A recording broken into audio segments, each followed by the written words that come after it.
မြန်မာနိုင်ငံမှာဘွန်ဆိုင်ကိုစိတ်ဝင်စားပြီးနေတဲ့ကြတယ်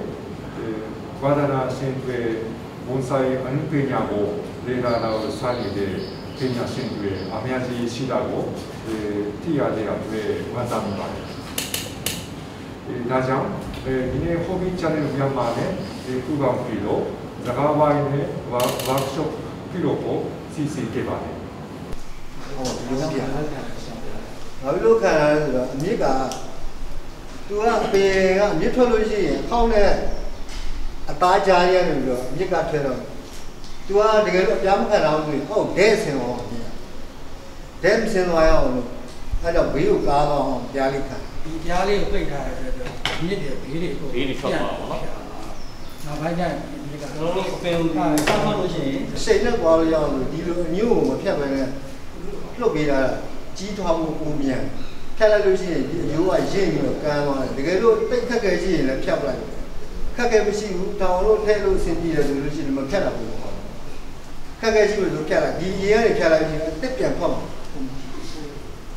ပြင်မနာတော့ညာဒီလေးစိုက်လို့တိတ်ကောင်းအဲဒီရတဲ့ခိုင်လေးပြန်ထုတ်တော့အခုပြန်ထပ်တယ်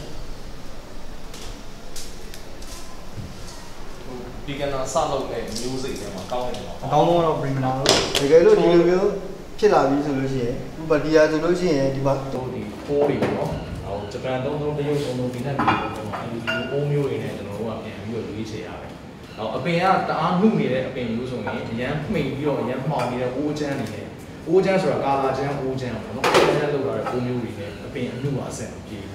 အပင်ချမ်းလုံးနဲ့ဟာဂျင်းထိုးထားတဲ့အပင်မျိုးတွေမှာလည်းအရန်နှုတ်နေတဲ့ကျိုးအပြာတို့ဟိုတကြီးပုံပါတာမျိုးအဲ့ဒါမျိုးရင်းနဲ့ရွေးချယ်တယ်အဲ့ဒါအိုးရွေးချယ်လို့မှာပေါ့နော်ဟုတ်အဲ့ဒါလေးအဲ့တော့ကျွန်တော်တို့ဒီ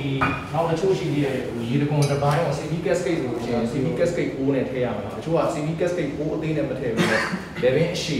full cascade ပေါ့နော်ရေတကွန်အပြည့်အိုးမျိုးနဲ့ထည့်ထားတဲ့အမှားလေးတွေရှိတတ်တယ်ဒါရေတကွန်အိုး3ပုံ3နေပေါ့နော်ဒီမှာတစ်ခါလေးအပူပြလို့ကျွန်တော်ဟိုးကြောင်ပြီးရှင်းပြရတာပါ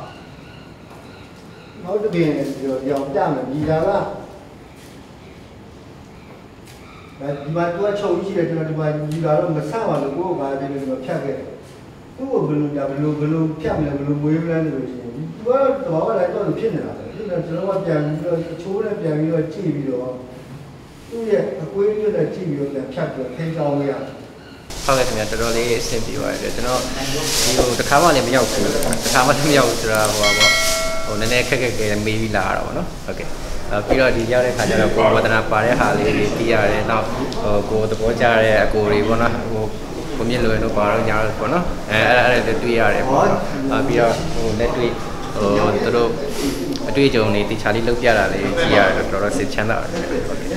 ကဲ့ဘုံတိုင်းနဲ့ပတ်သက်ပြီးကျွန်တော်သိရှိခြင်းနဲ့အခြေခံချက်ကလေးသိရှိတဲ့အတွက်ကျေးဇူးတင်မိပါတယ်ခင်ဗျာဝါဒနာပါတဲ့သူအတွက်တော့အရန်ကောင်းတဲ့ပွဲပါဒါမကြာခဏလုပ်တင်တယ်လို့ကျွန်တော်ထင်တယ်သိခွင့်ရတာပေါ့မသိသေးတာလည်းသိခွင့်ရတယ်နောက်ပြီးတော့ဘုဟုတ္တအများကြီးရတယ်လေ့လာခွင့်တွေအများကြီးရတာပေါ့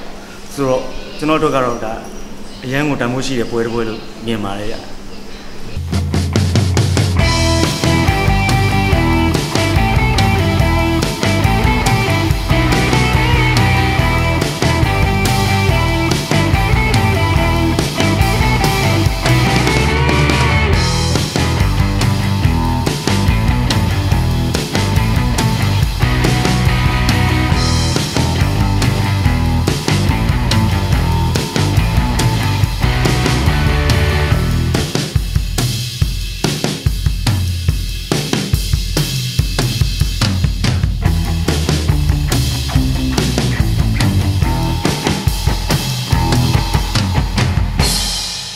မင်္ဂလာပါခင်ဗျာကျွန်တော်တော့ဘွန်ဆိုင်ဝါသနာရှင်ကိုဆိုရေးပြပါတယ်ခင်ဗျာကျွန်တော်တို့ယနေ့24ရက်နေ့9လ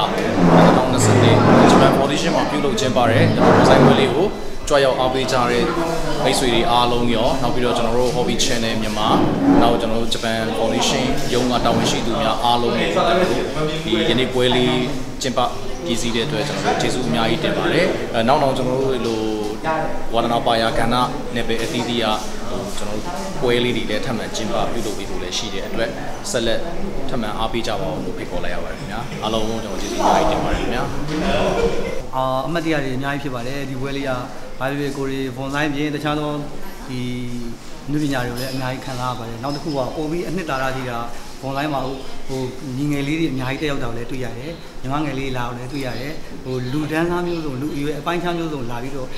စိတ်ပါဝင်စားတော့နဲ့တလေးစားနဲ့ဒါလေးတို့လာကြည့်ရှုအားပေးတာသူတို့တွေစိုက်မယ်ဆိုတော့လေသိရတဲ့ကြောင့်အမှတ်တမ်းနဲ့ဝမ်းသာပါတယ်အရင်လည်းပြောချင်မိပါတယ်အဲ့တော့သူတို့လေးနဲ့နောက်ပီကန်နာအစ်စ်ကလေးနဲ့လက်ရှိရှိနေတဲ့ပီကန်နာနဲ့တွဲပြီးတော့ကျွန်တော်တို့အပင်လှလှလေးတွေအတူတူကပူပေါင်းဖန်တီးသွားမယ်လို့လည်းကျွန်တော်ဟိုအားပေးစကားလေးလည်းပြောချင်ပါတယ်ဒီပွဲလေးဖြစ်မြောက်တဲ့အတွက်ပျော်ကောင်းပါလေအားလုံးလည်းဒီဘွန်တိုင်းစိတ်ဝင်စားတဲ့လူတွေရောဘွန်တိုင်းလုပ်တဲ့လူတွေရောတကယ်အခုလေးလူတွေတွေ့ကြတော့လေတယောက်မသိတယောက်မေးတယောက်ကမေးတာတယောက်ကဖြေဒီလိုနဲ့ပွဲလေးဖြစ်တာကောင်းပါလေနောက်ထပ်လည်းဒီလိုပွဲလေးကျင်းပဖို့ရှိပါတယ်အဲ့ကြရင်လည်းအားလုံးလာခဲ့ကြဖို့ဖိတ်ခေါ်ပါတယ်ဒီပွဲလေးဖြစ်မြောက်တော့ဝမ်းသာပါတယ်